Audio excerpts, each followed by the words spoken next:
नमस्कार साथियों। आज के हम इस वीडियो में देखेंगे कि संस्कृत शिक्षा डिपार्टमेंट है, इसमें रिजल्ट आपके आ चुके हैं। लगभग सामाजिक और संस्कृत विषय का परिणाम अभी बाकी है, इनका भी बहुत जल्दी जारी हो जाएगा और निश्चित रूप से अगले वीक में परिणाम आपका जारी हो जाएगा। अब ये रिजल्ट आने के बाद में आगे की आपकी क्या प्रक्रिया रहेगी, इसके बारे में इस वीडियो में चर्चा करेंगे। साथ में आपको ज्वाइनिंग आपकी होगी, उसमें कौन से डॉक्यूमेंट आपको अनाउंस जरूरी है, काउंसलिंग जब आपकी होगी उस समय आपकी क्या डॉक्यूमेंट आपके चाहिए, किस प्रकार से आपकी काउंसलिंग होगी, इसके बारे में भी डिटेल से चर्चा करेंगे।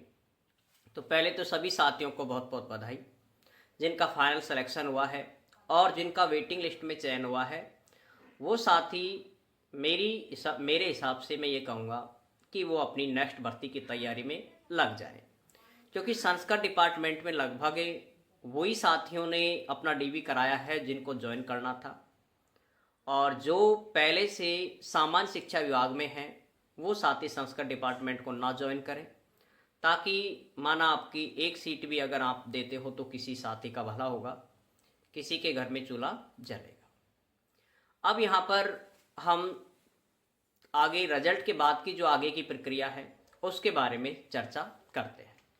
सबसे पहले जो आरपीएससी ने आपका रिजल्ट जारी कर दिया है, संस्कृत शिक्षा विभाग। अब आपकी जो काउंसलिंग है वो आपकी होगी शिक्षा संकुल जयपुर में। पूरा एड्रेस जेएलएन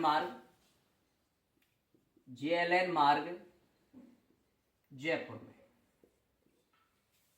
ठीक है। अब आपकी जो आगे की काउंसलिंग की प्रक्रिया है वो आपकी जयपुर जेएलएन मार्ग पर होगी, जहां पर आपको सीधे काउंसलिंग करने की प्रक्रिया है यहाँ पर, और सीधा यहाँ पर आपको स्कूल अलॉटमेंट हो जाएगी। अब जो मेन सामान्य शिक्षा विभाग था उसके अंदर पहले 9 मंडलों को भरने का प्रावधान था कि पहले 9 मंडल भरे जाएंगे, लेकिन संस्कृत शिक्षा विभाग में जो 9 मंडल भरने का प्रोग्राम है, 9 मंडल भरने की प्रक्रिया है, वो नहीं होगी। ठीक है। संस्कृत शिक्षा विभाग में जो मंडल भरने की प्रक्रिया है वो आपकी बिल्कुल भी नहीं होगी। अब आपको सीधा जो आपकी काउंसलिंग होगी, और काउंसलिंग होगी आपकी कहां पर, सभी विषयों की एक जगह पर ही होती है यहाँ पर, और वो है शिक्षा संकुल जेएलएन मार्ग जयपुर में। चाहे आप किसी भी जिले के हो, लेकिन आपको काउंसलिंग के लिए जेएलएन मार्ग जयपुर में आना ही पड़ेगा। अब काउंसलिंग कैसे होती है, क्या प्रक्रिया रहती है, इसके बारे में थोड़ा सा देखते हैं। देखिए, मंडल कोई भरा नहीं जाएगा।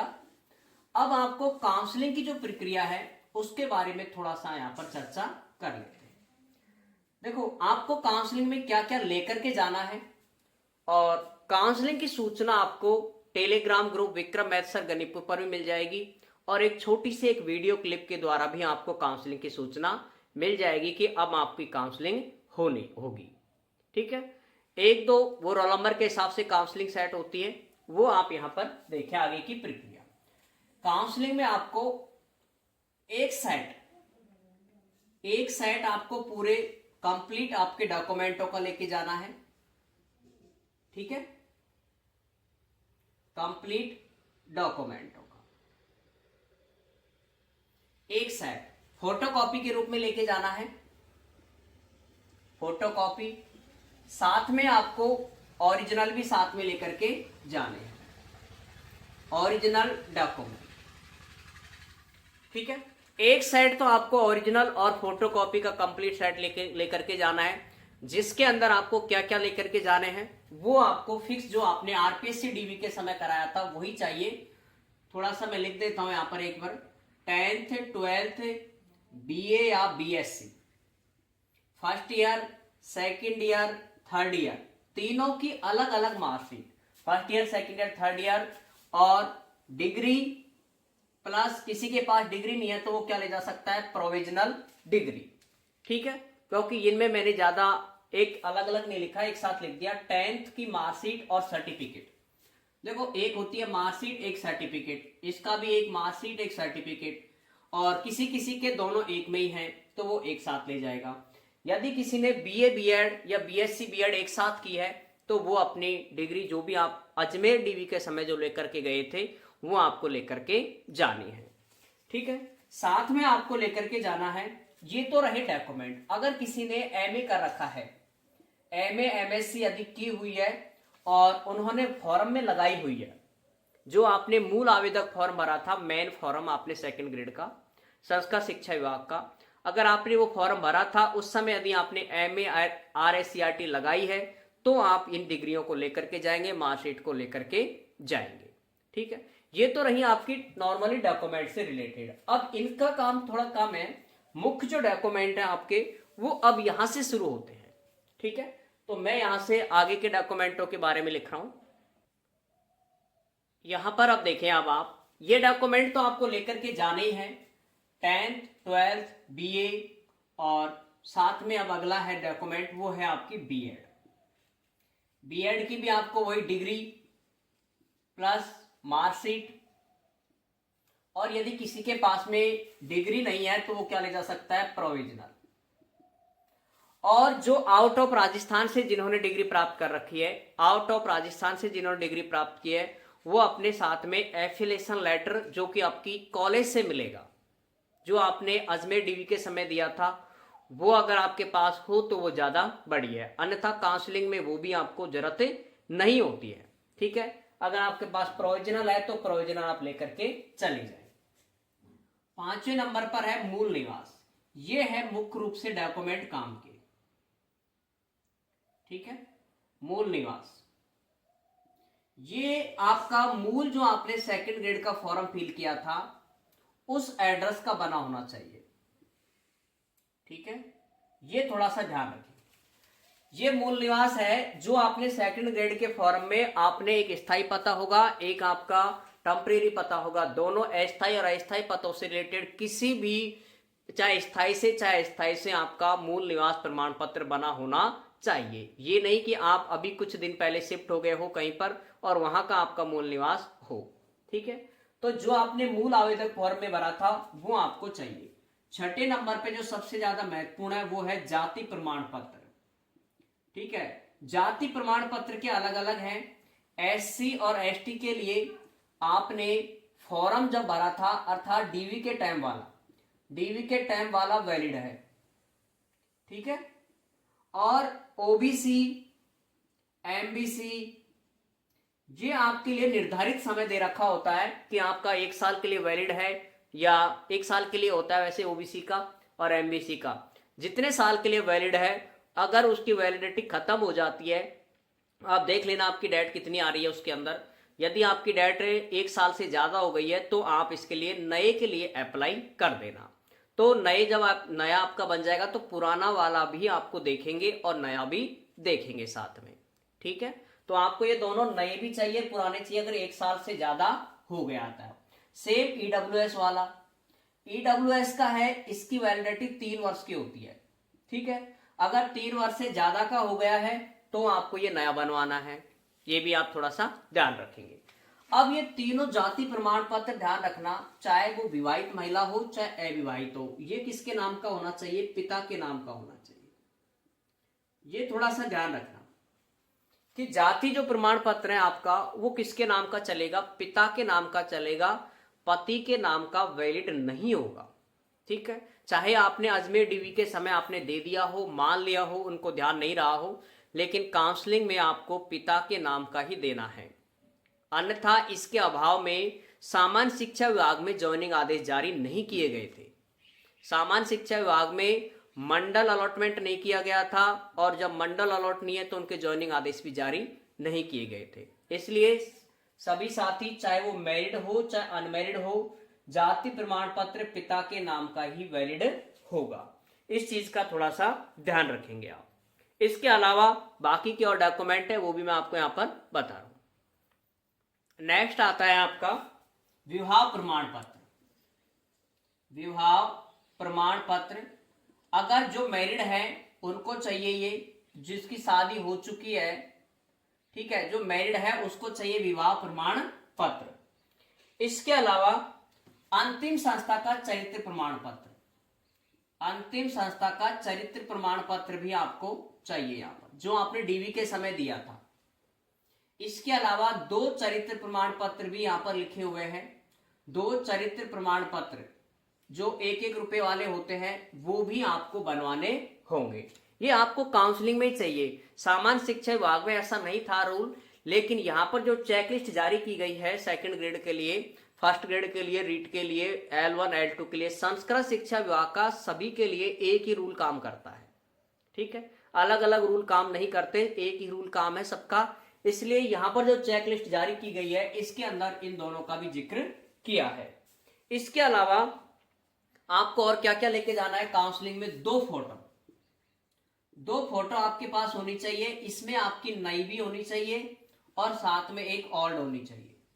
न्यू का मतलब आपकी प्रेजेंट वाली, ओल्ड का मतलब जो आपने सेकंड ग्रेड के फॉर्म भरते समय जो आपने फोटो लगाई थी वो वाली फोटो। ठीक है, इसके अलावा आपका चाहिए आधार कार्ड। ठीक है, आधार कार्ड अगर आपके पास नहीं है तो ड्राइविंग लाइसेंस,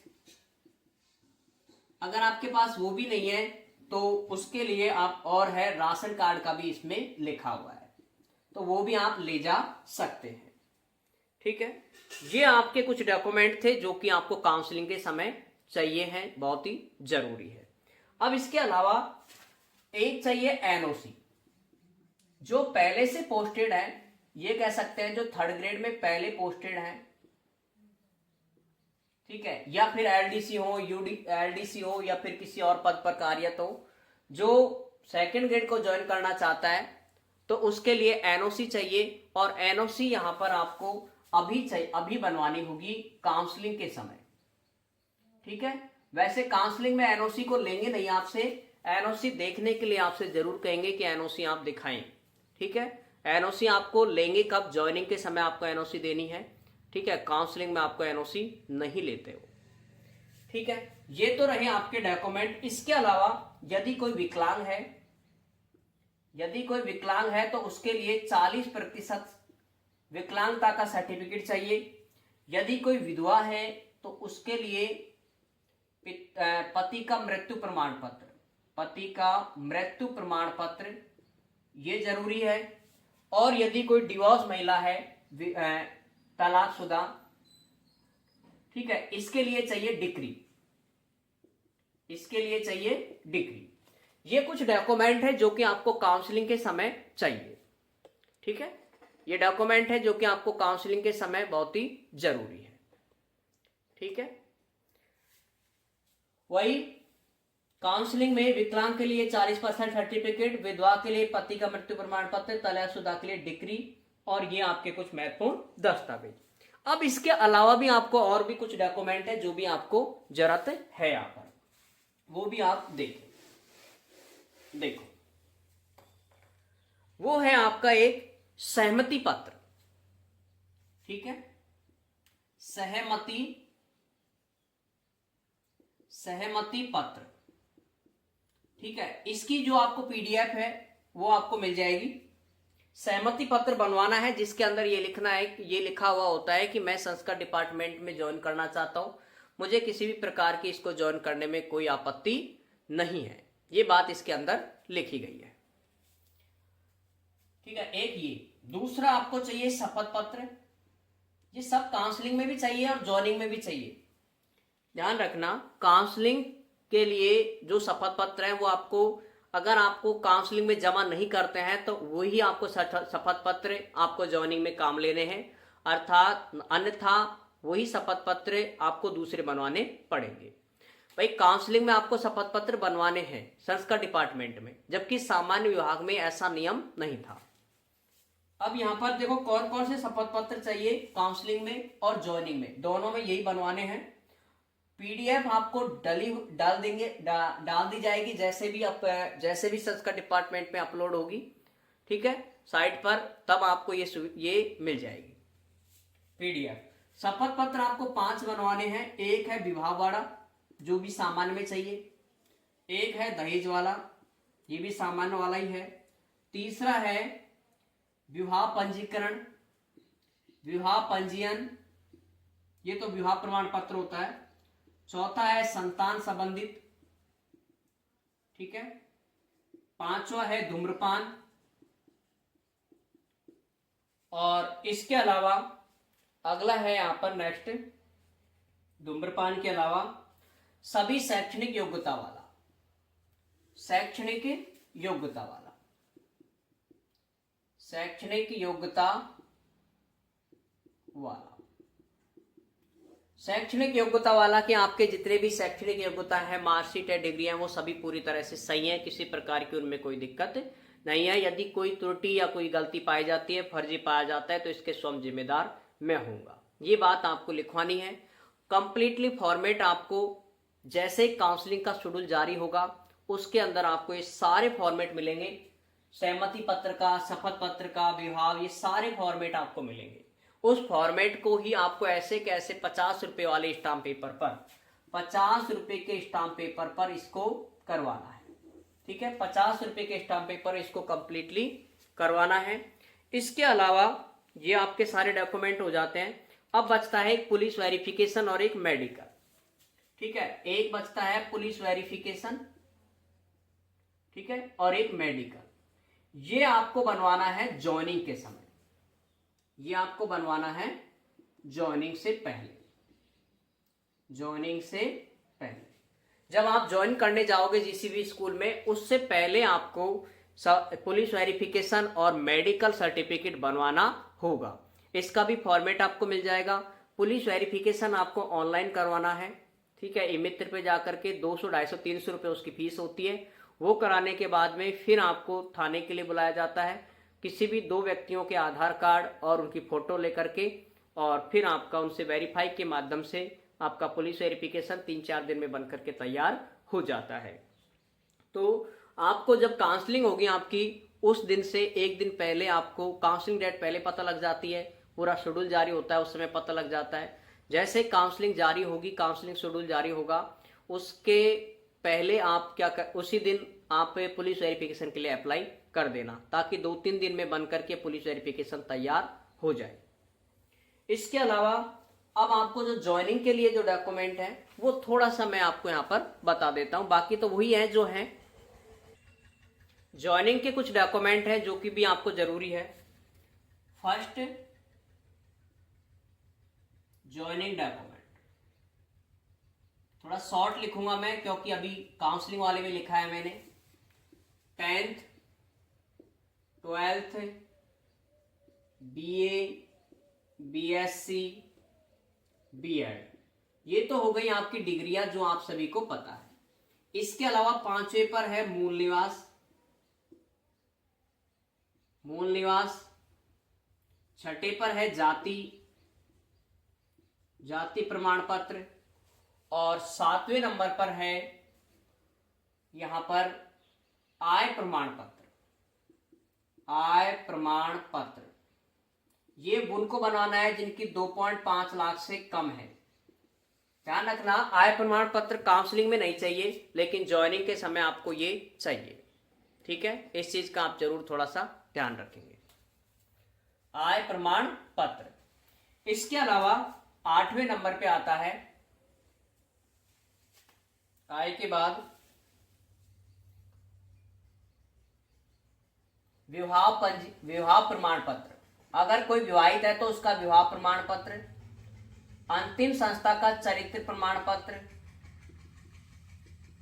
अंतिम संस्था चरित्र प्रमाण पत्र। 10 पे है 2 1-1 रुपए वाले चरित्र प्रमाण पत्र, चरित्र प्रमाण पत्र 10।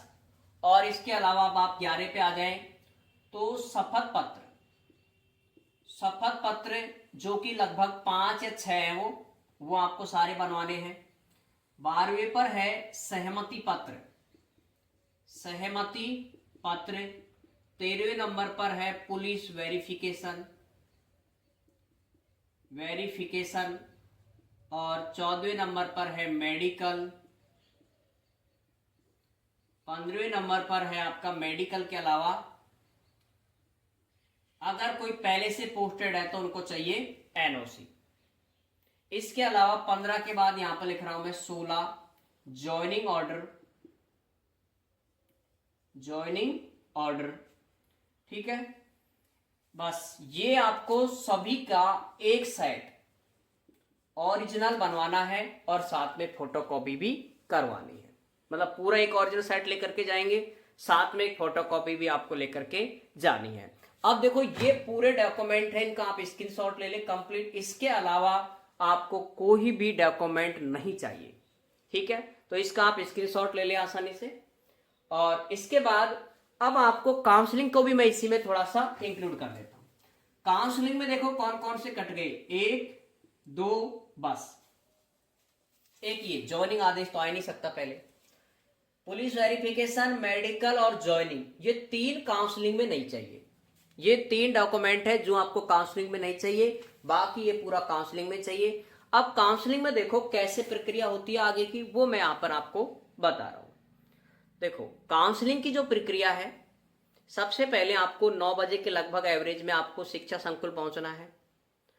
खाली सीटों की जो लिस्ट है वो आपको जिस दिन काउंसलिंग शेड्यूल जारी होगा उसी में नीचे की साइड में आपको क्या मिलेगी, ऊपर आपका नाम रहेगा और उसी के जस्ट नीचे जो वरीयता सूची जारी होगी उसी में नीचे की साइड आपका नाम के साथ साथ में आगे स्कूल, खाली स्कूलों की लिस्ट भी आपको मिलेगी। ठीक है, अब आपको खाली सीटों की लिस्ट है, ये साला दर्पण पे ऑनलाइन नहीं होती है जारी संस्कृत डिपार्टमेंट की, उसको आप नहीं देख सकते। ठीक है, और सामान्य शिक्षा विभाग की जो सीटें हैं उनको आप देख सकते हो साला दर्पण पे भी, लेकिन जो संस्कृत शिक्षा विभाग है उसकी आप खाली सीटों को ऐसे नहीं देख सकते। तो इसलिए खाली सीटों का सिर्फ एक ही आइडिया है कि जिस दिन आपकी वरीयता सूची अर्थात काउंसलिंग शेड्यूल जारी होगा उस दिन उसी में आपकी खाली सीटों की लिस्ट होगी और उसे आप देख सकते हैं। ठीक है, और उसके बाद आपको उन खाली सीटों में से आपको चयन करना है। वहां पर आपको आपके परिवेदना के लिए ध्यान रखना, एक पॉइंट और मैं थोड़ा सा यहां पर कर देता हूं इसका अंकन। हाँ, परिवेदना की बात कर रहे थे हम। परिवेदना देखो, परिवेदना होती है जो कि सामान्य शिक्षा विभाग में दी गई थी। सामान्य शिक्षा विभाग की जो वैकेंसी थी उन सब में आपको पता है परिवेदना दी गई थी। परिवेदना का यह है चाहे आपकी रैंक कितनी भी हो, अगर आप विकलांग, डिवोर्स, महिला कैटेगरी को आते हो तो आपको पहली वरीयता मिलती है। सेम आपको इसमें भी वरीयता मिलेगी। ठीक है, संस्कृत डिपार्टमेंट में भी आपको परिवेदना की वरीयता मिलेगी। और ये किस किस को देनी है, सबसे पहले देना है विकलांग को। विकलांग को परिवेदना लिखवानी नहीं है, इनको 40% का अपना सर्टिफिकेट होता है, यही उनकी क्या होती है, परिवेदना होती है। दूसरे नंबर पे जो वरीयता मिलेगी वो मिलेगी विधवा को। ठीक है, और विधवा के लिए आपको पता है 50 रुपए के स्टाम्प पेपर पर, 50 रुपए के स्टाम्प पेपर पर क्या बनवानी पड़ेगी, परिवेदना लिखवानी पड़ेगी, लिखवानी पड़ेगी। ठीक है, इसी तरह डिवोर्स वाली महिला है उनको भी 50 रुपए के स्टाम्प पेपर पर लिखवानी पड़ेगी। चौथे नंबर पर है एकल महिला। एकल महिला जो कि होती है अविवाहित महिला। ठीक है, एकल महिला का मतलब अविवाहित होती है, इसको भी 50 रुपए के स्टाम्प पेपर पर अपनी परिवेदना लिखवानी पड़ती है, तब जाकर के उनको पहले काउंसलिंग में वरीयता मिलेगी, अन्यथा नहीं मिलेगी। 5वें नंबर पर है पति पत्नी दोनों राजस्थान गवर्नमेंट में, पति पत्नी दोनों राजस्थान गवर्नमेंट एम्प्लॉय होना चाहिए, ये ध्यान रखें, दोनों राजस्थान गवर्नमेंट एम्प्लॉय हो तब उनको फायदा मिलेगा, पति पत्नी। 6ठे नंबर पर है एक्स सर्विसमैन। ठीक है, एक्स सर्विसमैन को अपना मतलब एक्स सर्विसमैन को अगर वो इंडियन आर्मी में है उसका प्रमाण कि भाई मैं उस पोस्ट पर पहले कार्यरत था, इसका सर्टिफिकेट कि जो भी आपका सक्षम अधिकारी द्वारा है, जो आपके ज्वाइनिंग सक्षम अधिकारी होता है उसके द्वारा वो जारी प्रमाण पत्र होना चाहिए। ठीक है, एक्स सर्विसमैन का। और इसके अलावा 7वां है यदि किसी के पिता या माता को कैंसर या फिर हार्ट ट्रांसप्लांट यदि ये कराया गया है तो वो भी इसके लिए परिवेदना दे सकता है। इनको पहले वरीयता मिलेगी इन कैटेगरीज को, उसके बाद में मिलेगी समस्त महिलाओं को। ठीक है, समस्त महिलाओं को, और महिलाओं के बाद मिलेंगे समस्त पुरुष वर्ग को। ठीक है, ये आपकी काउंसलिंग में वरीयता का क्रम रहेगा। ये क्रम कंप्लीट करने के बाद जैसे आपकी वरीयता कंप्लीट होगी, सबसे पहले आपको एक काउंसलिंग फॉर्म भरा जाएगा, और काउंसलिंग फॉर्म में आपके नाम, डिटेल्स, आपके रैंक, ये सारी चीजें भरी होती हैं। उसके बाद में जो परिवेदना देना चाहता है वो अपनी परिवेदना लगाएगा। उसके बाद में फिर आपका शेड्यूल, फिर आपको एक एक करके आपको बुला लेंगे, आपके रैंक के अकॉर्डिंग, आपकी परिवेदना देने के अकॉर्डिंग। उसके बाद में खाली सीटों की लिस्ट है, उसकी आप पहले से एक प्रिंट आउट लेकर के जाना, ताकि वो आपको पता लग जाएगा। वहां पर बोल देंगे, जैसे स्कूल भर्ती है वो सूचना आपको तुरंत वहां पर उपलब्ध होती है कि ये स्कूल वहां पर भर चुकी है, इसको आप काट लो। तो वहां पर आपके पास लिस्ट होगी तो उसे आप काट लेंगे, ताकि और बाकी के स्कूलों को आप देख सके। ठीक है, एक ये चीज थोड़ा सा ध्यान आप अच्छे से देख लेना। इसके बाद बाकी फिर आपको वहां से काउंसलिंग कंप्लीट हो जाएगी, स्कूल आप चयन कर लोगे। उसके अगले दिन या फिर 1-2 दिन का समय लग जाता है कभी कभी।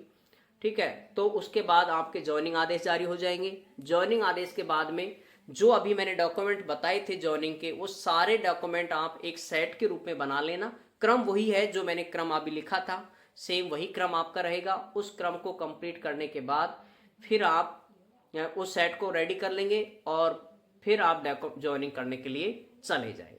ठीक है, पुलिस वेरिफिकेशन काउंसलिंग के अगले दिन का बना हो तो ज़्यादा अच्छा है। अप्लाई आप 1-2 दिन पहले कर देना, क्योंकि पुलिस वेरिफिकेशन में समय लगता है।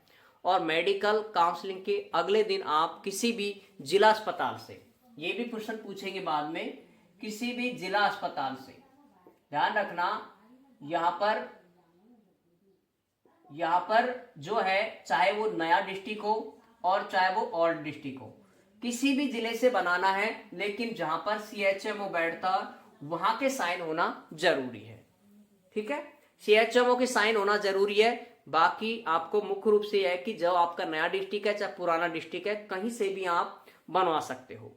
ठीक है, रीट की तरह नहीं है। रीट में क्या है, जहां पर आपकी पोस्टिंग थी जिस जिले में, उस जिले से बनवाना था। रीट सेकंड ग्रेड में ऐसा नहीं होता है, आप कहीं से भी बनवा सकते हो, चाहे पुराने से, चाहे नए से, चाहे जहां पर आपकी पोस्टिंग होगी उस जिले से भी आप बनवा सकते हो, इसके लिए भी प्रतिबंधित नहीं है। अब इसके अलावा ये बनाने के बाद फिर आपको जो साथी पहले से पोस्टेड है उनके लिए भी मैं यहां पर बता देता हूं। जो साथी पहले से पोस्टेड है उनको पुलिस वेरिफिकेशन नहीं बनवाना है और मेडिकल भी नहीं बनवाना है। ठीक है, पुलिस वेरिफिकेशन और मेडिकल नहीं बनवाना है। इनकी जगह पर उनको क्या बनवाना है, एक लेने के जाना है NOC, साथ में सेवा संतुष्टि प्रमाण पत्र, और आपका 3rd ग्रेड का ज्वाइनिंग आदेश, ये आपको लेकर के जाने होंगे वहां पर। ठीक है साथियों, तो ये रहेगी आपकी कंप्लीटली पूरी 2nd ग्रेड संस्कृत शिक्षा विभाग की पूरी ज्वाइनिंग की प्रक्रिया। बाकी आपको बिल्कुल निश्चिंत रहना है। जैसे ही वहां पर डॉक्यूमेंट वेरिफिकेशन आपका काउंसलिंग के समय होगा, उसकी वरीयता सूची, काउंसलिंग शेड्यूल जारी होगा, वो लगभग होगा दिवाली के एवरेज में, दिवाली के बाद ही समझो, क्योंकि संस्कृत शिक्षा विभाग जब तक कंप्लीट रिजल्ट नहीं आ जाता है तब तक अपनी प्रक्रिया शुरू नहीं करता है। लेकिन जब प्रक्रिया शुरू करता है तो फिर बहुत जल्दी ये सभी विषयों का कंप्लीट कर देगा। तो इसलिए अब बाकी अपने जो डॉक्यूमेंट हैं वो आप रेडी कर लें, एक सेट रेडी कर लें सेट के रूप में। तो 2 सेट आप रेडी कर लेंगे, एक आपको कब का चाहिए, ज्वाइनिंग के लिए, एक आपको काउंसलिंग के लिए, और एक आपके पास पर्सनल। तो मैं ये कहूँगा 3 सेट आप क्या कर लेंगे, रेडी कर लेंगे। ठीक है, 3 सेट आप कंप्लीटली रेडी कर लें ताकि आपको आगे दिक्कत ना आए किसी भी प्रकार की। और जो पहले से 3rd ग्रेड में है वो साथी रिलीव होंगे, ध्यान रखना, रिलीव होकर के ही वो 2nd ग्रेड ज्वाइन करेंगे।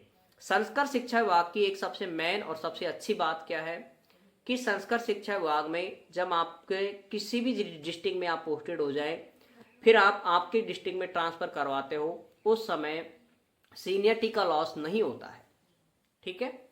सबसे अच्छी बात यही है कि आप चाहे आपकी पोस्टिंग जैसे जोधपुर हो, बाड़मेर हो, अगर आप जयपुर भी आना चाहते हो तो आपकी सीनियरिटी का लॉस नहीं होता है संस्कृत शिक्षा विभाग में। जबकि सामान्य शिक्षा विभाग में एक मंडल से दूसरे मंडल आने पर ही आपकी जो सीनियरिटी है उसका लॉस हो जाता है। ठीक है साथियों, तो ये चीज़ें थोड़ी सी ध्यान रखनी है। बाकी आपको जैसे भी अपडेट आएगी निश्चित रूप से 100% आपको पूरी बाकी की इन्फॉर्मेशन उपलब्ध हो जाएगी। ठीक है साथियों, जय हिंद जय भारत। फिर मिलते हैं, आपको जैसे भी अपडेट आएगी निश्चित रूप से आएगी, और वो भी आपको सूचना यहाँ पर यूट्यूब पे 100% आपको मिल जाएगी। तो ठीक है साथियों, बाकी फिर मिलते हैं नेक्स्ट वीडियो में।